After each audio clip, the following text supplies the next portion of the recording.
Talks, your intel on the Philippine markets and the economy. I'm Sean Yao. In the headlines, the country's trade deficit narrows to $3.49 billion in April. Heads of state-owned companies submit their resignation as the Marcos administration retains and appoints new personnel in key government posts. And a federal appeals court allows U.S. President Donald Trump's tariffs to continue as his administration appeals an earlier decision that blocks it.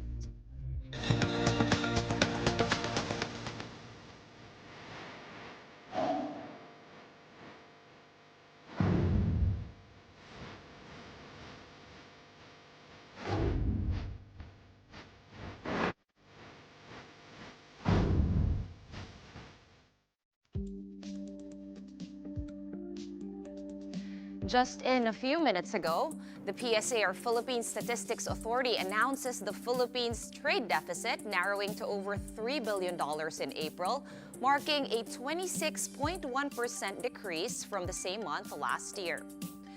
Data from the PSA shows this was driven by a 7% increase in exports, which was led by electronics and manufactured goods, and a 7.2% decline in imports, particularly mineral fuels.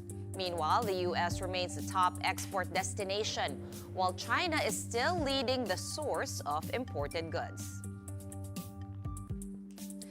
Executive Secretary Lucas Bersamin has announced the latest shakeup in President Bongbong Marcos' cabinet.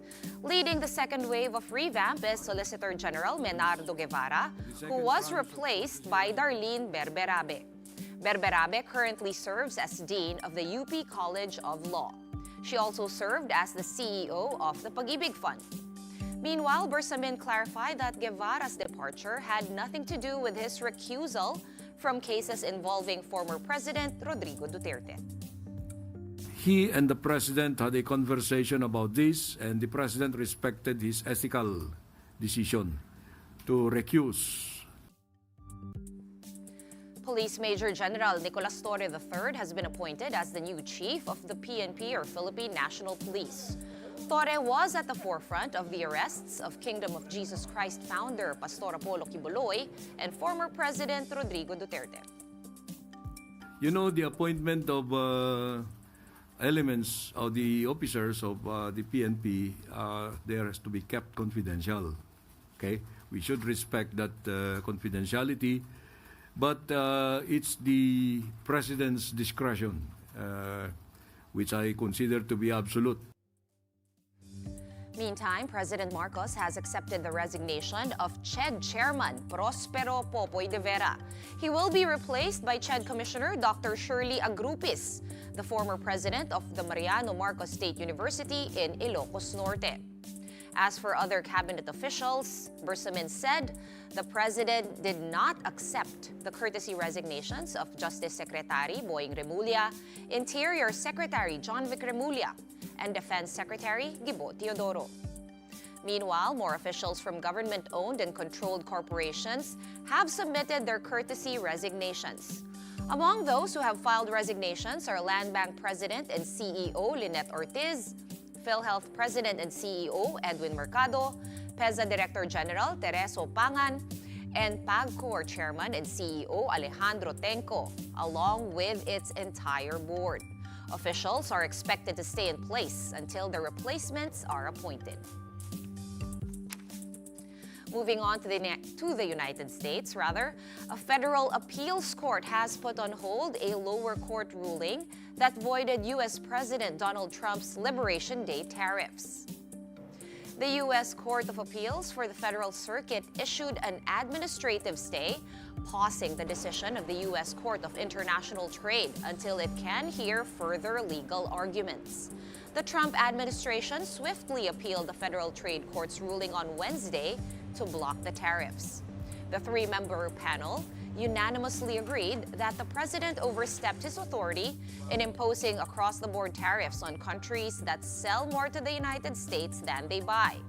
Trump has invoked a 1977 law called the International Emergency Economic Powers Act to justify his sweeping levies. White House officials lamented the ruling as quote-unquote judicial overreach and are prepared to find other ways to impose duties should the government lose in court. There is a troubling and dangerous trend of unelected judges inserting themselves into the presidential decision-making process. These judges are threatening to undermine the credibility of the United States on the world stage. But ultimately, the Supreme Court must put an end to this for the sake of our Constitution and our country. Trump criticized U.S. Federal Reserve Chair Jerome Powell in a private meeting for refusing to budge on his demand to lower interest rates. In a statement yesterday, Thursday, the U.S. Fed said that Trump and Powell discussed the state of the economy, inflation, and the labor market. Powell reiterated that monetary policy decisions would depend on incoming economic information and be based on quote-unquote careful, objective, and non-political analysis. But Trump insisted that the Fed is wrong in not easing rates. This complicates the Fed's job of stamping out pandemic-induced inflation and containing new price pressures that have surfaced due to the tariffs. The president did say that he believes the Fed chair is making a mistake by not lowering interest rates, which is putting us at an economic disadvantage to China and other countries. And the president's been very vocal about that, both publicly and now I can reveal privately as well.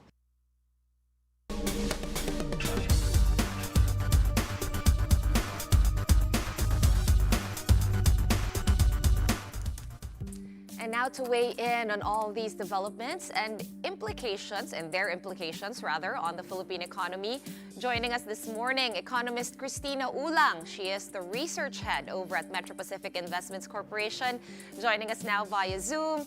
Good morning and welcome to Money Talks. Hi. Good morning, Sean. Yes. Happy to be here. Yes. From First Metro Investment. First Metro Investments. Okay, I stand corrected. But Christina, a lot of markets are rejoicing, after that federal appeals court temporarily put a halt on Trump's sweeping Liberation Day tariffs. Markets definitely reacting to that broadly on the positive. But are you still seeing some uncertainties, some risks? Because they're saying there's still ways around this federal bloc. Mm-hmm. And of course, we know Mr. Trump, he is the Mr. Uncertainty Factor. He's highest when it comes to the back and forth and the flipping back and forth. And so markets are going to be positioning again for a likely escalation. But of course, he's going to fight it out. We know his personality. He is a fighter. And I think there will be appeals, and this is going to be a long, protracted battle. And if he doesn't get his way, I think there are other ways to do it, to punish the trade partners that are seen to be geopolitically enemies like China and all of those even allies. And I think he can do it via quota restrictions, non-tariff barriers, permitting, and then this very tough criteria, screening of imported vegetables and all of those goods coming from China. I think there are a lot of ways to do it, and I think this is going to be the source of volatility second half of this year. It's a never-ending challenge for all risk assets. That's why the haven assets are the one gaining because of the uncertainty, high uncertainty policy and trade.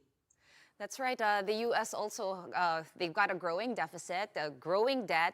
They got that ratings downgrade last week. Back here in the Philippines, how should we position given these developments across the pond? Mm-hmm. Of course, there is also interest. We can see foreign interest trickling in, foreign funds getting into the Philippine equities market. So the Philippine equities markets is not to be missed. It's worth positioning because the valuation argument is there.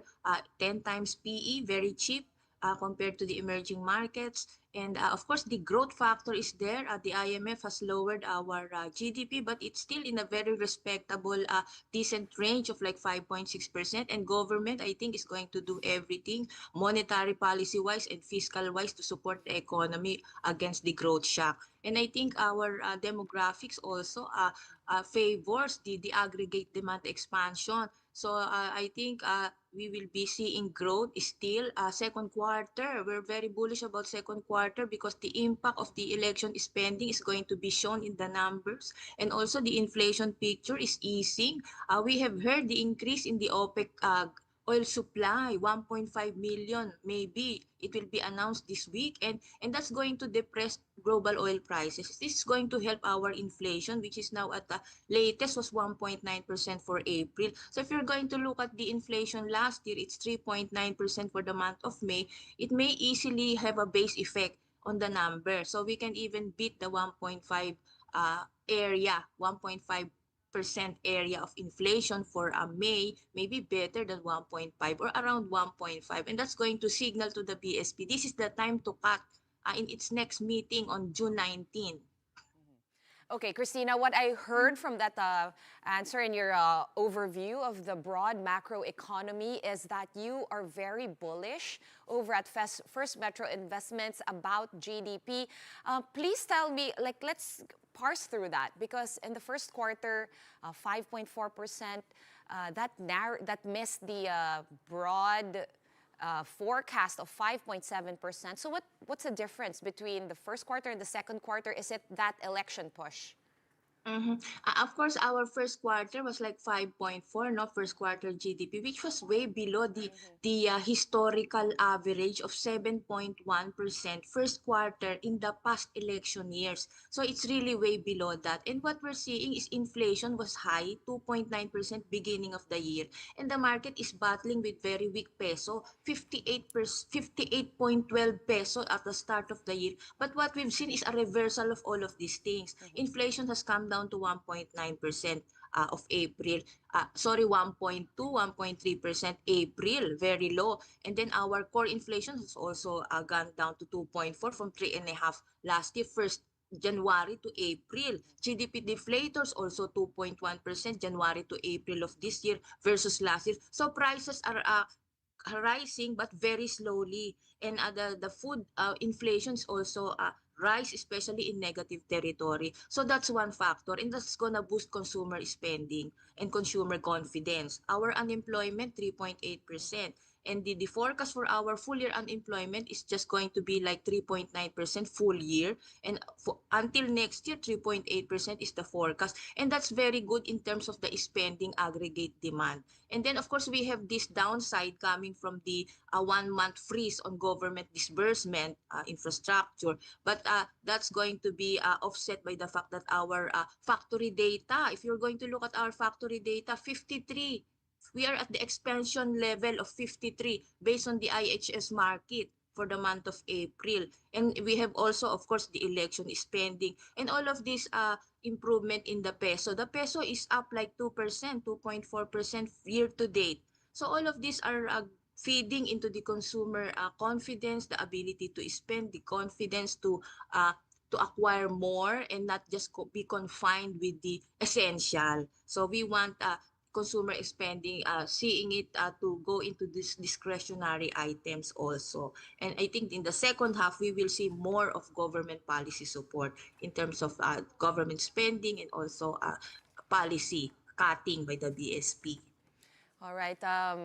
You already led me to my next question. I guess you can guess that would be, where do you see the interest rates at the end of the year? Do you foresee 2 more cuts like most analysts are seeing? Well, you know, the BSP will have 4 more meetings, one in June 19, and then August, October, December. And there are, and the BSP governor has signaled that they may cut, more rate cuts are on the table. They may do like 2 more, 225 basis points. But of course, a major consideration would be the Fed. And this yield differential between the US Fed and the BSP key rate, like they have managed to keep that differential at 125 basis points, meaning we should be higher, our BSP key rate should be higher than the Fed by 125, but that has come down. And the forecast is that it could narrow to like 100 basis points and even 75 basis points, which means the BSP is confident that even with the rate cutting, that the peso will remain stable. As we are seeing it now, it's appreciating, and that really is a good leeway for them to stimulate the economy, to do more rate cut, and like do it more independently of the Fed, because the Fed is not going to cut this year. Maybe some are saying it's just one by December, but next year it could be more, because the hard data on unemployment is gonna come out, maybe show some weakness on the US economic trajectory activity, and that's gonna force the Fed to do something about it, do the rate cutting. So it might be like pushed to 2026. But the BSP is faced with the fact that the Philippine GDP is way below the historical and even below the target. 6% is the target. Actually, government is already in the midst of revising the growth targets, which is very important in as far as this one particular factor is concerned, also affecting also affecting the interest rates, which is our budget deficit. Very, very critical is our budget deficit, and how is that going to be managed? Because our debt is rising, our interest payments is already 17% of our revenues. So we need to have that fiscal space very well managed for debt sustainability and fiscal sustainability. All about spending, how much to spend, how much more to tax, so that we can shore up this economy, and then be able to respond to this growth shock coming from the tariffs. That's right. Well, we'll see if the government hits their target of debt to GDP target by the end of the year at 60.4%. But for now, we'll have to leave it there. Thank you so much for sharing your insights with us this morning. Christina Ulang of First Metro Investment Corporation.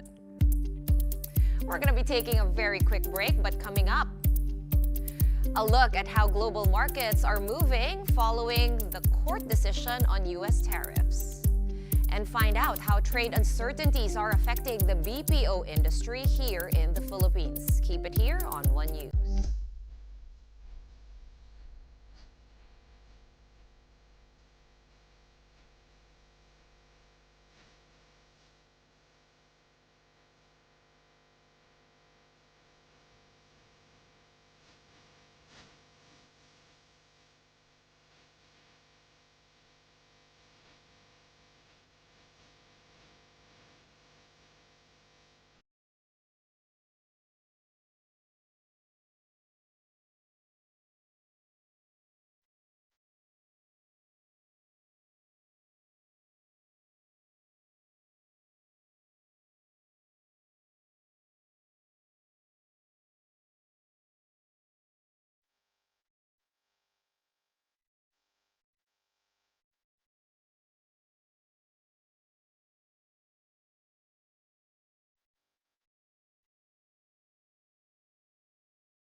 You're still watching Money Talks on One News. U.S. markets edged higher on Thursday's session after a trade court's order to block Trump's Liberation Day tariffs, an order eventually paused by an appeals court. The Dow climbed yesterday by nearly 1/3%.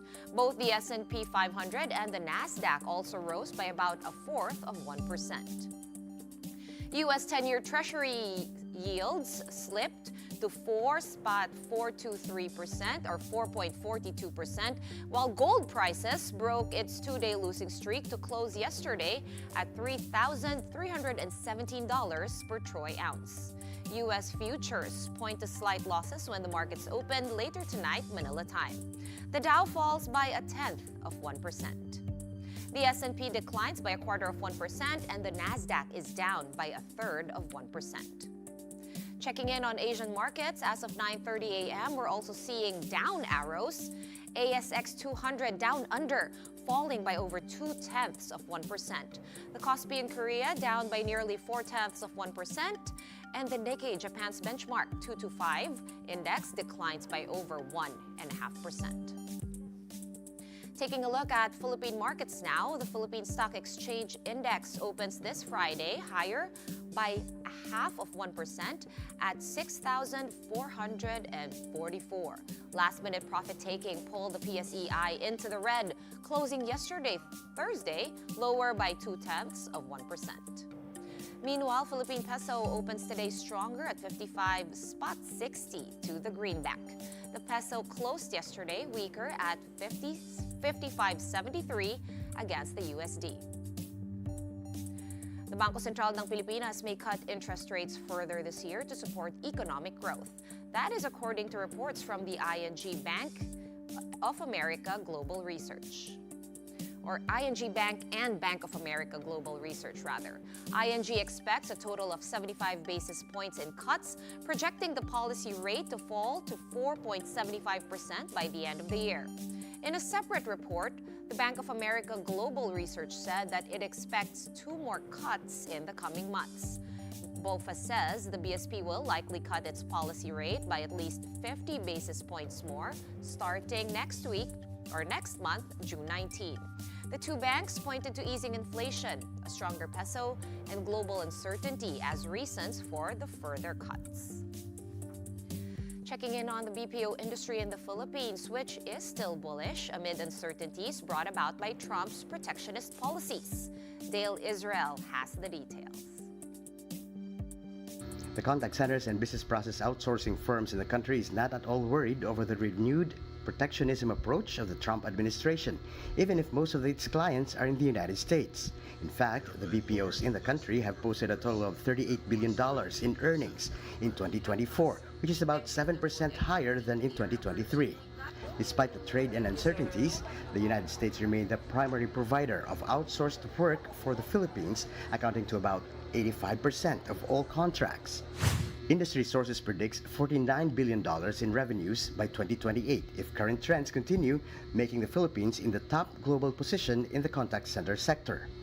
It's mostly on products, on where it's manufactured, what comes into the US, etc., etc. So it's tariffs on goods, not yet on services. So pretty comfortable on that side. It's we're not yet comfortable on what his stand is on in terms of outsourcing or offshoring. Hopefully it doesn't come to that situation, but right now his focus is mainly on tariffs on goods. The contact centers in the country is also adapting to the generative AI technology, claiming they are not losing jobs, and instead they are assisted with basic work and are now more focused on higher levels of work. This diversification, I believe, is one of these strategies by which our member companies are preparing or are adjusting to the threats of AI, threats and opportunities of AI.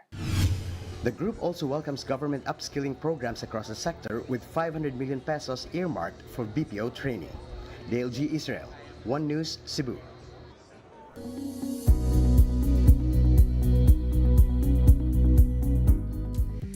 fast-changing and tech-driven world, how can Filipino students, especially working learners, keep up and succeed? To answer that and more, we have Jenny Chua, Vice President of Mapua Malayan Digital College, or MMDC, joining us here in the studio. Jenny, good morning. Welcome to Money Talks. Good morning. Okay, tell us about Mapua Malayan Digital College. Is this actually a full-on digital college? There's no brick and mortar? How does that work? Mapua Malayan Digital College is a fully online digital college offering information technology college program. It's 100% fully online. Students learn with progressive learning method. We call it projects, problems, and cases learning method, where there's no exam ever, which I think is good news for students. And it's accessible because it's fully online. You can study from anywhere as long as you have a quiet space and good internet, very affordable, and at the same time, very flexible. So the model is perfect for working learners or working students in the country and also Filipinos abroad, because we do have classes only on Mondays and Tuesdays. Oh, so you mean you have some of your working students in Yes. Mapua Malayan are actually working abroad? Yes. This is all in IT though, right? Yes, only in IT. So under IT, we have two sets of programs or specializations. We have the business focused and we have development focused, because we identify that technology should be applied in businesses for the businesses to grow given this digital transformation era and be able to apply technological solutions, right? So students can learn while they are studying, so they're able to balance work, school, and life, and at the same time, really be able to apply all of the things that they're learning immediately from school, from college, in their daily work, right? So our students now, for example, we do have about 200 to 300,000 dropouts from college every year. Yeah. That's a sad reality because they need to work, they need to provide for the family. And we've made the model very flexible so that they can still attend classes, which is not mandatory. They can attend classes when they need some help or when they, to connect with their coaches and classmates. Mondays and Tuesdays, they can choose from morning, afternoon, evening schedules. And then the rest of the week is theirs to manage, right? So they learn through projects. They build a lot of projects. And there are theories and case studies that they can learn so that they can apply them in project building. And already right away, right? Immediately. So we have students who say, I've worked now and I'm able to immediately apply what I've learned in the workplace. Okay.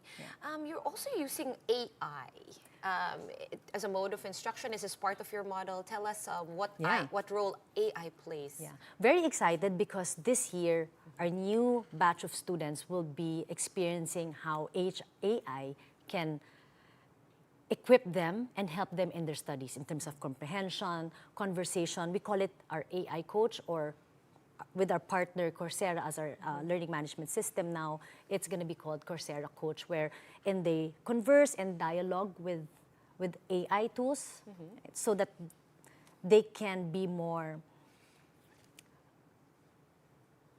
ready for the modern workplace, right? So there's a lot of talk on AI. There's a lot of shifts from manual work to machine learning and AI learning, and we want to make sure that our students are prepared for that. That's right. They also have data that some of our students, even though they studied tech and they're that profession, sometimes kulang pa rin, di ba? Right, exactly. But exactly in your experience, with Mapua Malayan Digital College, what do you notice? What does the data tell you about biggest challenges facing college students here in the Philippines, specifically those in the IT sector?